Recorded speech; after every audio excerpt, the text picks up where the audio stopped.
Welcome back to NBA Cinema, guys. So I want to get right into it. Brandon Jennings and Drew Hanlen, the trainer for Tyrese Maxey, Jason Tatum, Joel Embiid, and oh yeah, Tyrese Haliburton. They got into it online. He revealed that he has a group chat with the players that he trains, to kind of motivate them, sending them this one said this and this one said that. Now I guess, that could technically get messy, but I guess, if you're not taking it personal, you're working on your craft, it is what it is. But Tyrese Haliburton, when he was speaking to the Athletic, he said this. He said he'll tell me, "Hey, Maxie said he's locking that ish down tomorrow," and I'll be like, "F out of here." Last time we played, I did this, and that. And I'm not even thinking that he's purposely getting me to say that because he's with Maxie.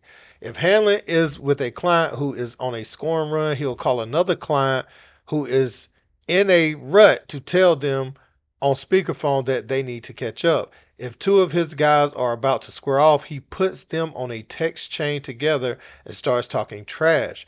When the Boston Celtics and the Sixers face each other, he puts two of his most famous clients, Jason Tatum and Joel Embiid, in a group chat telling Embiid he's never won a title and Tatum he's never won a Finals MVP.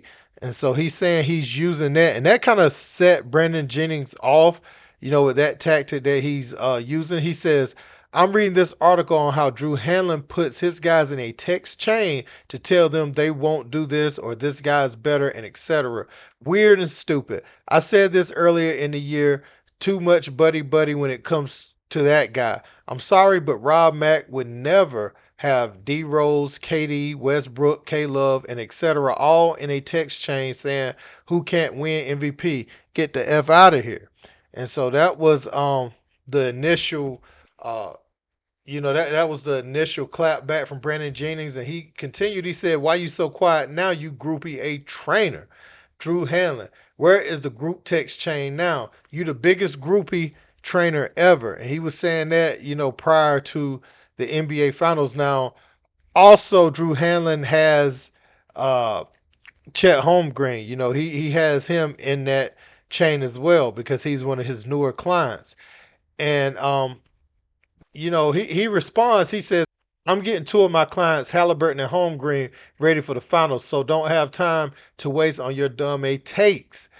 Side note, maybe if your trainer would have talked ish to you, you wouldn't have shot 37% from the field and 23% from three in the playoffs while never winning." So he went, at his career calling out Brandon Jennings that he's not even like that to even be making these assertions. And he's had some wild things that he said, over time about uh, you know, Jason Tatum being soft and stuff like that, right? But, Brandon Jennings, he would clap back at that. He says, "So you the reason Halliburton been playing like this? Or is it because the league player said he was overrated? Let me guess, you put Chet and Hallie in a group text for the finals.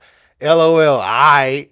Every time you do this, something goes bad with your clients. Stop wasting your time. Side note, you have short man syndrome."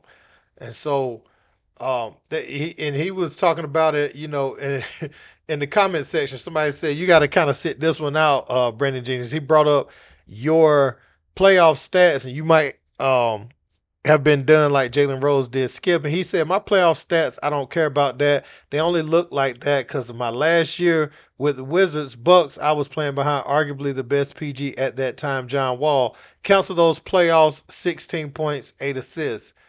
And he was saying that. And so he continued. He said, "Walking around like he made NBA players. Uh, they saying the training package comes with the group chat. If you train with me, you will be in a group chat with other players I train. I get it now." And he says, "Chet better stay out of that group chat. Just listen to your coaches." And he's saying that I believe Chet went 1 for 9 first game in the NBA Finals. He says, so you better stay out that group chat where he's telling you is not good or conducive, for you and your team to succeed at the highest level. And I'll say this: I think Chet struggled because Mark Daignault made the Oklahoma City Thunder lose that game. The Indiana Pacers have been the comeback kids in the playoffs. They're never out of it till the final buzzer, and they kind of just chip away at you. But I think not starting Isaiah Hartenstein, Mark Daynault really dropped the ball because when you do that, you're the team that didn't get over the hump versus Dallas last year. You go back to that team. It was obvious Chet Holmgren is too frail, too thin to just be your presence. Yes, he can block shots, but can he get those tough rebounds in traffic? Can he do all that physical stuff in traffic? Like Isaiah Hartenstein, giving you second, third chance opportunities. Hartenstein can go out there and grade you 16, 17 boards in the game and really just dominate the glass. And he took that away from his team playing small, like the Oklahoma City Thunder team from last year that didn't have Isaiah Hartenstein. So that game is on Mark Daignault. And, yeah, when you put Chet in there and you have guys who've been in the league, been able to be in the strength and conditioning for years, like Miles Turner, Pascal Siakam, even the wings like Neesmith, they're going to push him around. So Mark Daignault did that to his own player, because a lot of times when Isaiah Hartenstein is on the court, he's making that floater. He's setting those bone-crushing screens, for Shea to get open like he did the very first play he came in. He set the best screen that Shea had all night. And, Nimhard would have been getting lost on some of those picks from Hartenstein, right? He wouldn't have been able to switch. And so that opens up the lob for Chet. And when Chet can catch a couple lobs, he really gets going. That's where he starts knocking down shots from the perimeter, etc. So I think Mark Daynault's to blame for the game one loss. But also, the Pacers give them credit. They did what they needed to do to come back and win that basketball game. But as far as Drew Hanlen putting his players in a text chain, I want to know how y'all feel about that. There is some buddy element to it, as Brendan Jennings put it. But also, I mean, it seems to be working for the players we're talking about, right? Jason Tatum, great player. He doesn't strike me as overly buddy with the opponent on the court. Joel Embiid, he's a little goofy, a little silly, but when he's on the court, and he's able to be healthy enough, he's pretty dominant.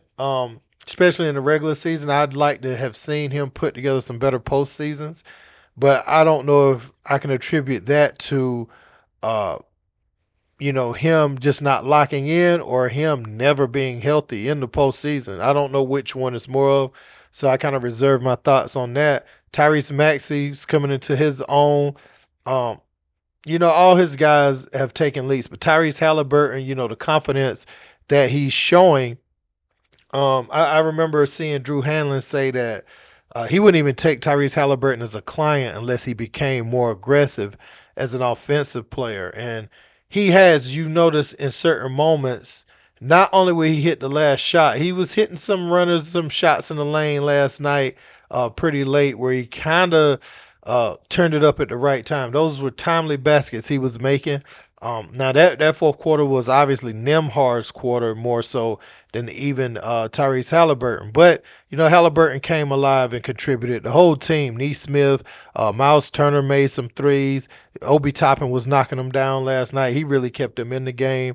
And so, uh, I feel like Tyrese Haliburton, the work that's showing from his work with Drew Hanlen is great. Now, people are saying Drew Hanlen is one of those guys that try to take credit for the players, but there's no better marketing tool when you're a trainer than having a player playing good in the NBA. So I understand why you speak about it, why you say something about it on social media, but to try to take credit for it, I don't think that would be right. I'm not even sure that's what he's doing in this instance, because he's getting interviewed. If I'm not mistaken, Drew Hanlen, or is that Chris Brickley? One of them, or either one or both of them work closely with the NBA, and so you're going to get interviews and different things when you're one of the more famous trainers, and so you're going to talk about your clients. So I don't know if he's taking credit or he's just proud of his guys, So that's kind of where I stand with that. But I want to know what you guys think about this beef